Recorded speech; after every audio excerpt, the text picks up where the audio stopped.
Galveston Island is back open after closing due to Hurricane Beryl. The storm caused heavy rain, winds, flooding, and damage throughout the area.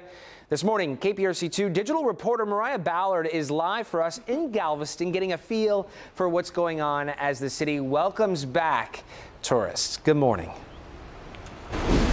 Good morning, Zach, and I'm glad to have you back as well. We're back on the island, hanging out in front of Pleasure Pier. Now listen, guys, the island is back open after Hurricane Beryl, but we needed to know how would tourism be impacted, and we wanted to invite the community to come and hang out with us. So joining us this morning from Visit Galveston is Public Relations Manager Mackenzie Finklea. Good morning. Good morning. How are you doing? You know, it's another day in paradise. Another day in paradise here on the island. Tell us a little bit about how your office at Visit Galveston prepares for a storm like this. Absolutely. Visit Galveston is run by the Galveston Park Board, and we do a lot of things to make sure the island is prepared. The Galveston Park Board also manages the beachfront, so that means taking all of the lifeguard towers off the stands, removing almost 4,000 trash barrels off the beach, so none of that becomes a hazard in a windstorm. Oh, wow.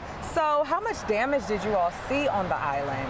You know, it was a little bit stronger than we were expecting, but the city of Galveston always prepares for a notch above what they're expecting. So we were well prepared. There were some broken windows, some downed, lots of tree branches and leaves everywhere, but there you'll see some trees tipped over a little bit on Broadway, but we're looking to right those up as soon as possible.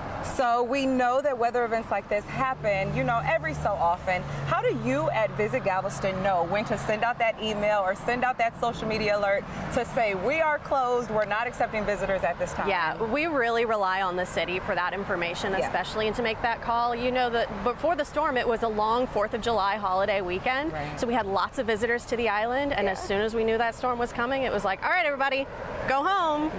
I know, that's so sad. Tell us a little bit about the beaches. Some people think that the beaches are all closed. Tell us about how they're open now. Yes, so the beaches are always open. Texas Open Beaches Act, always open to pedestrians. Some West End access points are closed, especially to vehicular traffic, so that's everything west of the seawall, so west of 103rd Street.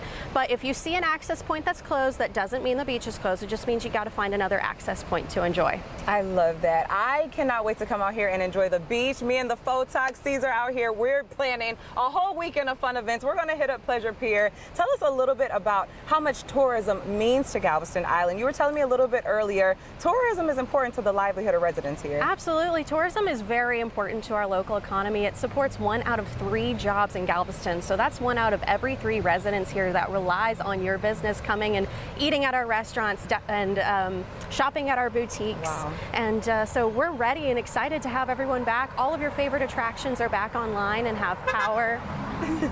Look, the residents are saying good morning to us. They're moving about the cabin. Zach, you are back in town, so you'll have to join us out here so we can have a fun-filled weekend. The island is back open. I would love to. You know, I just am back from vacation, Mariah. I spent some time down in Galveston. I have a question for you. You might not know the answer, and your guests might not know the answer, but we go to a beach, an access point east of Jamaica Beach, a little west of Galveston Island.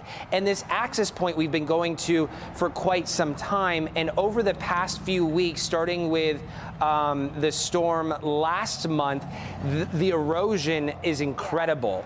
The dunes are completely gone, and the homes along this stretch, their property is destroyed. The sand line, the dunes are gone, and their grass is gone as well. Can she talk to about the effort that is taking place or will take place when it comes to beach restoration?